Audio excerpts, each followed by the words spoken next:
Hi, I'm Mike Sargent, and this is Arise on Screen. If I can't buy mercy from you, I'll beg it. Best Supporting Actress winner Lupita Nyong'o, along with director Steve McQueen's Best Picture winner, 12 Years a Slave, made Oscar history this year when they won the coveted gold statue. We'll look at how winning the Oscar could change their Hollywood game. But will it? If I learn you ever once laid a finger on my mother's body, living or dead, I go to bed with all my friends. Already a sold-out hit at festival screenings, Wes Anderson's The Grand Budapest Hotel opens in theaters this week. I caught up with the cast, Saoirse Ronan, Tony Revolori, Willem Dafoe, and Jeff Goldblum, and talked about working with a prolific director. Dream of a lifetime. He's a genius. He makes great movies. To be around him is to have a great adventure. The 3D saga 300 crashes into theaters this weekend. 300, Rise of an Empire, moves the battle from the cliffs of Greece to the high seas. Will this one, like the first, conquer the box office? All this and more on Arise on Screen.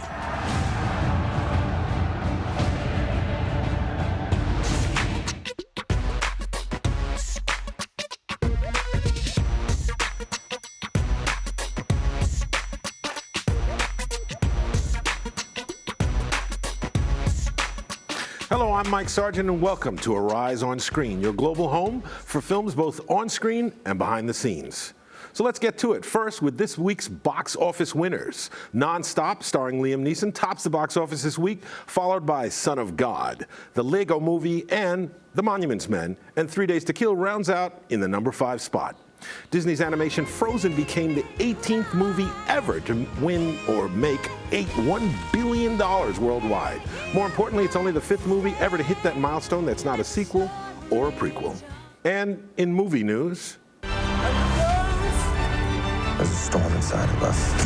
actor Mark Wahlberg has left his war fatigues behind and slimmed down dramatically for a new role in the movie, The Gambler. The always buff actor dropped 61 pounds to play a professor who is an addict. Some say drastic weight loss may have helped Matthew McConaughey nab this year's Oscar for Dallas Buyers Club. Could it do the same for Wahlberg? Look at me, sure. Look at me, sure. I'm the captain now. The Oscar-nominated Somali actor Barkhad Abdi was king of the high seas as the renegade pirate aboard Tom Hanks' ship in Captain Phillips. But there are reports that the actor's ship may have run ashore. The New Yorker magazine reports that while Captain Phillips made more than $200 million worldwide, Abdi is allegedly broke after being paid only $65,000. They're coming! Alfred Hitchcock's classic thriller, The Birds, is being remade. Released in 1963, The Birds was Alfred Hitchcock's 48th film and made actress Tippi Hedren a star. The quintessential thriller was Hitchcock's take on the original short story by British writer Daphne du Maurier about the terror of citizens in Bodega Bay, California, when flocks of birds began mysteriously and viciously attacking people. The remake will be produced by Uber producer Michael Bay and directed by Dutch filmmaker Diederik van Rooyen. Look, I need to borrow your hoverboard. Fans of Back to the Future series thought science fiction had become a reality when a commercial for a floating skateboard like the one seen in Back to the Future Part 2 was released last week. I'm still in shock that I'm doing it, that I was here actually riding this thing. I was hovering. The video went viral on YouTube before fans found out it was a hoax from funny man Will Ferrell and his team over at the Funny or Die website. And in festival news, South by Southwest begins this weekend in Austin, Texas. The festival is a mix of multimedia and digital events featuring 9 days of film, interactive and music festivals, and conferences. Debuting at this year's festival is the film Jimmy, All by My Side, which brings to the big screen the life story of legendary rocker Jimi Hendrix. The film stars Andre 3000 in the title role. Jimmy is written and directed by Oscar-winning 12 Years a Slave screenwriter John Ridley. South by Southwest runs through March 15th. All winter long, the big bad bear sleeps. The Oscar-nominated movie Ernest and Celestine is just one of the films featured at the 17th Annual New York International Children's Film Festival. The festival begins this weekend and spotlights 100 of the best animated live-action and experimental shorts and documentaries from around the world. Like Annie, It's the Hard Knock Life from script to stage by director Joshua Seftel. The NYCFF is the largest festival for children and teens in North America and runs until March 30th here in New York City. And rounding out our festival news, featuring the best in French film, is the 22nd Annual Rendezvous Film Festival. It begins this week in New York at Lincoln Center. The biggest change this year is that a large number of the films are directed by women. Dennis Lim, Lincoln Center Film Society head of programming, said, quote, "More than a third of the films in our selection are first or second features, while the original French wave was very much a boys' club. Nearly half of these new films were directed by women." Today, I'm joined by film critic Justine Browning, entertainment journalist and former VJ, and the man who needs no introduction, Bobby Rivers. Glad to be here again. Welcome back, Bobby, and welcome, Justine. Thank you very much. Before we get to our reviews, let's take a look at last week's history-making Oscars. So, winning an Oscar for a black performer, in my opinion, doesn't necessarily guarantee that you're going to get work or that Hollywood is going to give you the kind of work you're deserving. Exactly. A couple of years ago, I was lucky enough to interview Louis Gossett Jr. in his Malibu home, and I asked him that, and he said, after he was groundbreaking, he was the first black actor to win Best Supporting Actor. Yes, he was. And he said afterwards, he did not notice that he got more scripts or better quality scripts.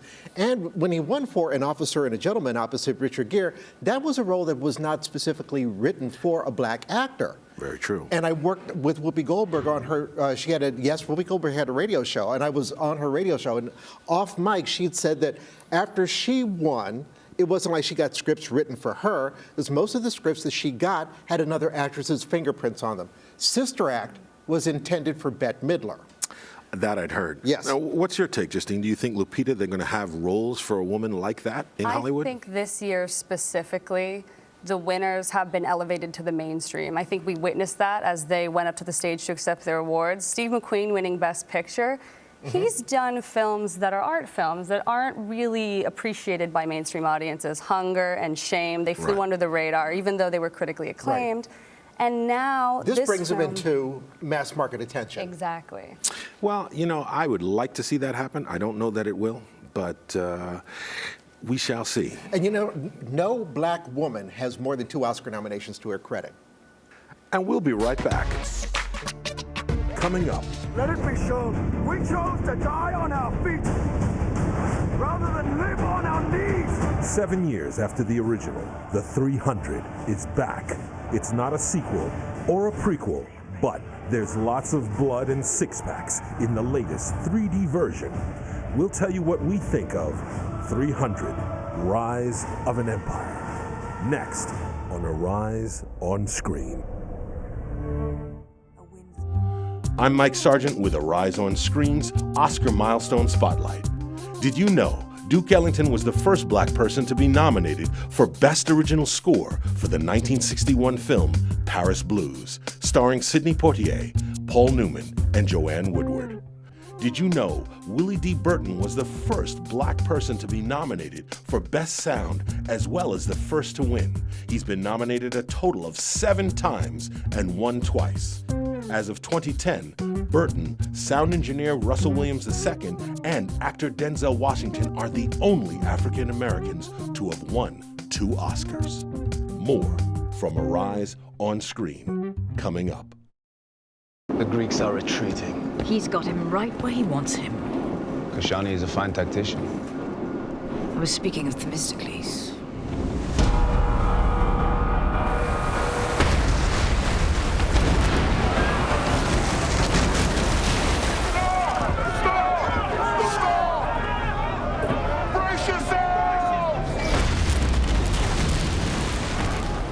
That was a scene from 300, Rise of an Empire, based on Frank Miller's latest graphic novel, Xerxes, and told in the original visual style of the original 300. This new chapter takes action to a different battlefield, actually, to the sea, as Greek General Themistocles, played by Sullivan Stapleton, attempts to unite all of Greece by leading the charge that will hopefully change the course of war. Now, I'm going to ask you first, Justine. You like this movie, but you don't think it's as good as the original 300. It's definitely not as good as the original. When that came out in 2006, director Zack Snyder was pioneering a new style of filmmaking, in my opinion. I don't think it was really new, because a year before that, Sin City had been done, and the style is really the high contrast, shot on green screen with a lot of slow-mo. So I think it's... Sure, but I think this was one of the first films in that vein. It took it a little further. And now there have been so many films that have tried to imitate that and have failed, like the Clash of the Titans films, and we saw recently with Pompeii and The Legend of Hercules. And I think now the concept has lost something. It doesn't feel as fresh with this film. Now, Bobby, you thought that there was too much blood in this movie? 300. That was like the number of decapitations that there were in the movie. You know, I'm sitting there after a while. It's like, okay. I'm looking at my watch. How much more blood do we need gushing at us? At us. And then I know it's. Also, this is a pet peeve of mine. Hundreds of ancient Greek men, and not a single one has chest hair. Did they go to some spa in Mykonos and get a wax job? I don't know. Well, that's how they sharpen their blades. I guess so. And they all sound like they walked in from Downton Abbey. Well, Hello, how are that's you? one of those things. All those movies, they all have European accents that have nothing to do with being from Greek or Athens or anything like that. I thought that this movie, the storytelling and the style, I thought worked, but I did think that there was just too much blood. Yeah, it's rated R. If it was rated PG-13, I'm an uncle. And if my nephews who were 10 and 13 wanted to go, I said no. Because the violence is too excessive, and it's passed off as entertainment. It pushes it into B-movie territory. It doesn't have as much gravitas as the original, And there's not much of a story to it. Did you think there was much of a story to it? I thought that the two main things that were great about this film was the fact that they staged a lot of the battles at sea, and also Ava Green's character. She was the highlight. She was very goth. She was very goth, and I thought, again, that they were trying to appeal to an audience that's just not strictly boys or men. But it's still, for a subject like that, it didn't have any good substance. If you look at a movie like Spartacus, 1960, that had overtones of the civil rights era. And even the original 300 was during the Bush administration, went into the war. There was a little social relevance there. This one, I just think that screenplay took minutes to write. Well, this is, again, based on a Frank Miller graphic novel, who also did Sin City and a number of other graphic novels that have been made into movies. I personally thought that this was not as strong as the first one. Right. But I enjoyed the visual style, with the exception of the blood, because people obviously bled differently back then. Yes, they did. Okay, but in slow-mo. Other than that, I have to say I like this movie more than I expected to. Because I thought the original was a bit overrated at the time. But we're going to move on to our next film, which is Mr. Peabody and Sherman. This is an animated movie that's a big screen adaptation of the popular 60s TV cartoon, and it stars the voice talents of Allison Janney, Stephen Colbert, Mel Brooks, Stanley Tucci, Lake Bell, and Dennis Haysbert. Peabody, that was amazing! Paul, wasn't that amazing? I'm more into rock and roll. I meant flamenco. For you, Bobby, you remember the 60s cartoon? Do you feel it was faithful? Mr. Peabody and Sherman, I love, and those cartoons used history. They were hip without trying to be hip. And I think Jay Ward, who was the producer, a Jay Ward relative, oversaw this project. Tiffany Ward, his daughter, actually serves as an executive producer. I didn't think I was going to like it. I was very much entertained. I don't think. I wonder if it'll do the business that the Lego movie did, because I hear grown-ups saying you've got to see this movie. Well, it's interesting. Now, Justine, you think that this won't do so well because you didn't feel that the themes, though they have some themes that make sense, you didn't think it was as strong as some other animated films that have come? I think with films like this, so much depends on word of mouth, and I don't know how likely people will be to recommend this, especially adults, because the humor is so over the top. It's filled with a lot of puns that I don't know will appeal to audiences over the age of 10. I think the appeal will be mostly to baby boomers because they will catch the references to like Spartacus and President Clinton and other things, and they'll remember the original cartoons. And in the 12-year journey that it had to the screen, they definitely updated the characters and they made them more modern. A lot of the themes are modern. The questioning of the validity of an unconventional family, I think, was very added strong. sentimentality, you know, embracing diversity. So, well, I thought it was a little bit uneven for me. I thought it tried to walk the line between humor and having some kind of a heart to the story, but I felt that it missed out on the heart. I thought it went for effects and it went for a little bit of humor. Right. Well, they're taking like 6-minute cartoons and trying to stretch them to 90 minutes of entertainment. And I feel that was part of the mistake of the movie. I think the movie's okay. Okay. And I enjoyed it. But I it's didn't not walk in a league away, like The Incredibles. And I agree with you, Justine. I don't think that the word of mouth is going to be as strong in a movie like this. I can't see adults going to see this like they did the Lego movie repeatedly and enjoying it on their own. Well, they may have another bomb on their hands because this is the same company that made Turbo and Rise of the Guardians, with both tanked. And we'll be right back. Still to come.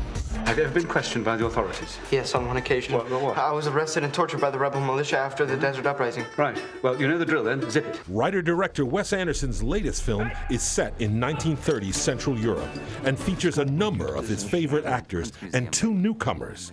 I sit down with the cast from his latest, The Grand Budapest Hotel. Yes. Next on Arise on Screen. I became his pupil, and he was to be my counselor and guardian. The police are here. The president's trip to sub-Saharan Africa, we covered it. Nobody else did, in the depth that we did. I think we, as a network, and the people that view our network, were the better for it. Why do you want to be a lobby boy? Who wouldn't? At the Grand Budapest, sir. And so my life began. Junior lobby boy in training under the strict command of Monsieur Gustave H. Many of the hotel's most valued and distinguished guests came for him. I love you. I love you. She was dynamite in the sack, by the way. She was 84. I've had older. This was also when I met Agatha. She's charming. She's so charming. Is he flirting with you? Yes. I approve of this union. I became his pupil, and he was to be my counselor and guardian. The police are here. Tell them I'll be right down. That was Ray Fiennes as Monsieur Gustave in The Finicky Concierge, and Tony Revolori as the lobby boy who becomes his most trusted friend in the Grand Budapest Hotel, the elegant mountain resort in the fictitious country in Central Europe. It's a setting for a murder, an affair, and a daring prison escape. Welcome back. I'm Mike Sargent, and this is Arise on Screen.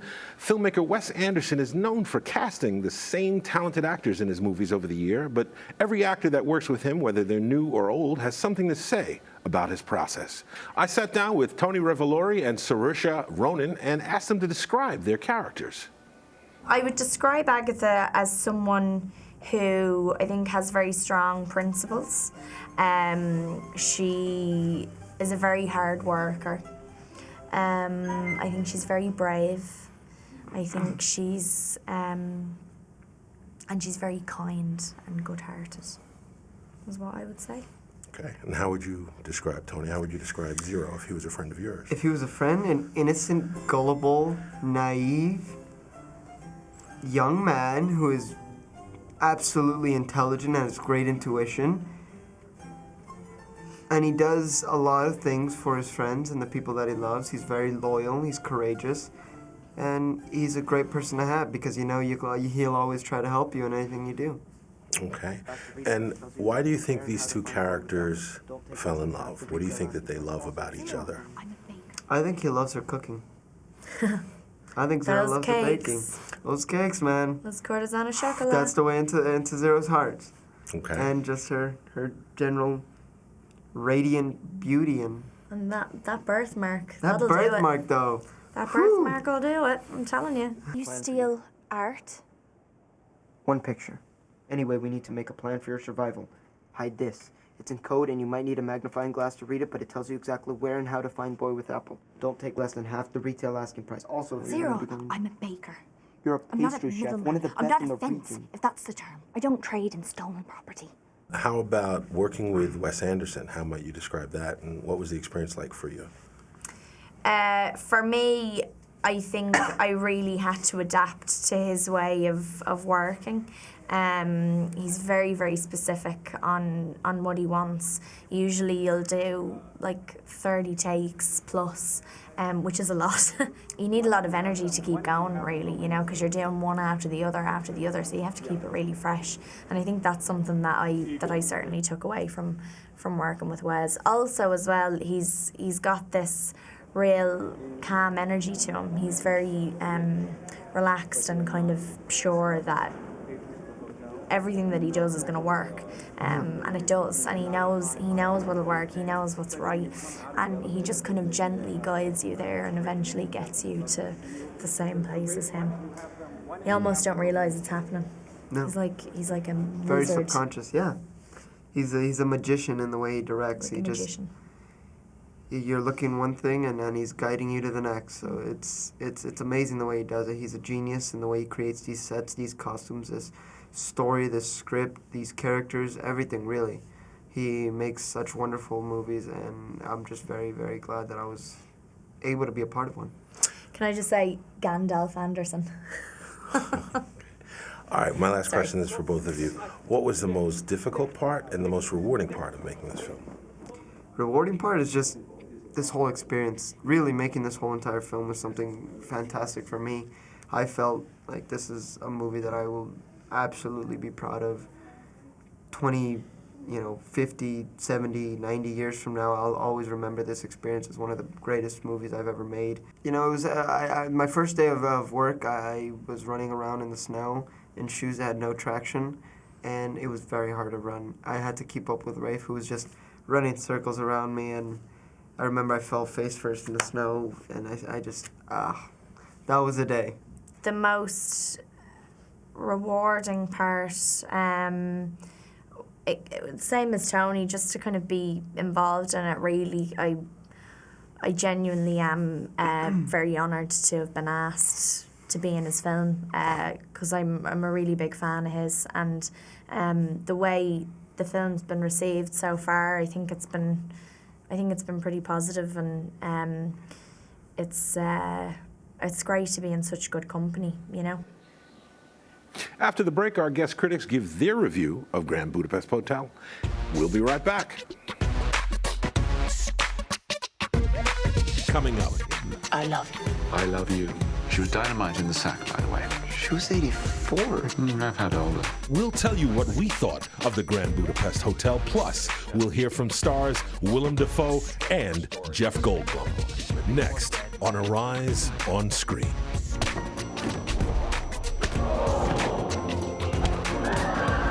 We need to make...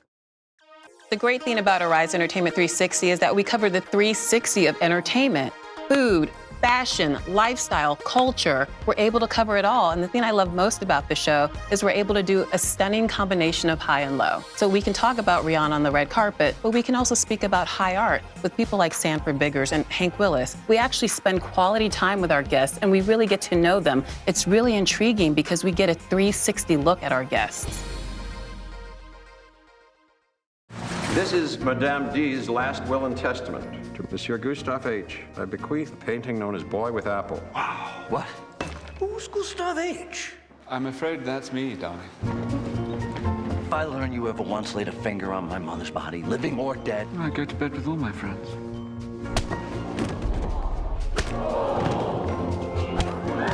Costume sometimes speaks volumes, really leads the way, tells you which way to go.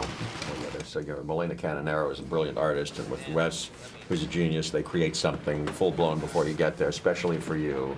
Yeah, I'm always interested in the costume, and that tells me, you know, what shoes, how you feel walking, and what you're going to do. Wes Anderson's new star-studded period caper, The Grand Budapest Hotel, is the latest surreal journey by the veteran filmmaker. Hi, I'm Mike Sargent, and this is Arise on Screen. With me in the studio are film critics Justine Browning and Bobby Rivers. Hello. I spoke with Willem Dafoe and Jeff Goldblum about working with Wes Anderson and his offbeat sensibility. I asked them what it's like to work with this insanely creative director.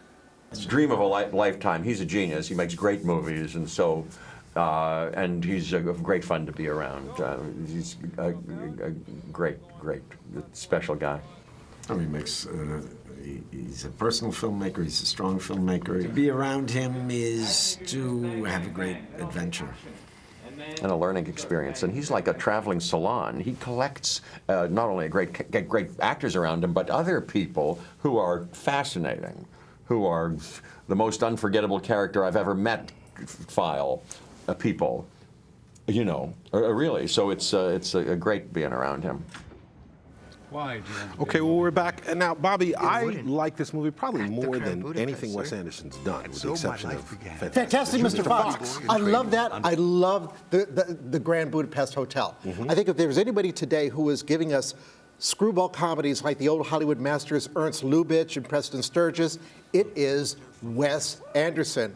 And Fantastic Mr. Fox has become like a movie I watch every Thanksgiving now. I really like that movie. I really did. It's such a beautiful. And as for his current one, if you know Ralph Fiennes from deep dish dramas like Quiz Show, Schindler's List, and The English Patient, you have to see him do this screwball comedy turn in the new Wes Anderson film. It's a revelation. As the most perfumed man, Gustavo. Well, you think, Justine, that that's one of his maybe tricks or one of the things that he likes to do where he casts against type. Yes, he casts actors that have a very finite image, I think, and he allows them to play against that. And I think one of the main joys of watching this movie is seeing Ralph Fiennes basically make up for the fun that his past characters haven't had. Yes. And we see also Ed Norton, who he cast in Moonrise Kingdom and this film, playing against type as well, and I think that's a great one. Like Gene Hackman did in... And also, yes, Royal Tenenbaums, my favorite Wes Anderson. And look how many times he's used Bill Murray. You know, just like Lubitsch and Sturges use the same actors all the time. What I like about Wes Anderson, which I don't often hear people talk about, is that he incorporates and writes good roles for ethnic actors. In this, Tony Revolori, who almost steals the film as a lobby boy, Latino from Anaheim, California. You look at the Darjeeling Limited, Irfan Khan. Well, I agree with you. Now, I have to say, I am not a huge Wes Anderson fan. I like him. I think he's been a bit overrated over the years, but I've become to like him more and more. I liked Fantastic Mr. Fox, and I really like, this is probably my favorite. We're going to move on to our next film, which is a film called Particle Fever. It's a documentary that follows physicists involved in the discovery of the Higgs boson particle, also known as the God particle, and explains the building blocks of our universe. This team of scientists were awarded the Nobel Prize. You take two things and you smash them together. You get a lot of stuff out of that collision and you try to understand that stuff. Could be nothing other than just understanding everything. 5 stories completely filled. Now, understanding everything, I have to ask you both here, and I'm going to ask you first, Justine. This is a movie that explains something that's not that easy. Most people have heard of the Higgs. They don't even know what it is. Right. Did you walk away understanding better? I think one of the strengths of this movie was that they interviewed experts like Monica Dunford, who were able to explain it in a way that you could see their passion about their passion about the subjects shine through, as opposed to making it feel like a lecture. And I think the visuals also help. I do. Now, Bobby, my position has always been that most scientific discoveries hinge on having scientists who do a creative application of existing knowledge. So to me, they're always artists anyway. And you said you agree with that. Yes, because I think this is a movie that you think they're looking at a big thing, the cosmos, but it's really a celebration for creativity and scientific thinking. And these people are they're so passionate in what they do, and you have people from different countries, different religions. Women are respected, and they're all in harmony. They are people who will enthusiastically fail over and over again until bang, they get what they're hoping to. They come to that big moment where they have the discovery. Well, and I think that's a lot of what the creative process is. Yes, it connects to art. Fabiola Gianotti, is that the scientist? Yes. When she connects their work to the writings of Dante, and it's she's wonderful. Been there for 20 years working on this. Yes, this is a celebration of science, and it tells you to embrace the arts. And I think one of the other strong things is it really makes you understand what that particle is, the God particle, how it holds everything else together. It's something that's been theorized. Right. But now it actually does exist. And the creative process, if you think about that as a God particle, is within us all, and this film tells you to let it out. All right, well, we're going to move on. I have to say that this has been a lot of fun. I'm sorry we didn't have any popcorn for you just like we did last week. I wanted wine. Yeah, wine, well, that's after the show, okay? But I really enjoyed it. I hope I can get both of you to come back again. Would love to. Anytime. And I'm Mike Sargent, and this has been Arise on Screen. We'll be back next week to talk more movies here on Arise on Screen.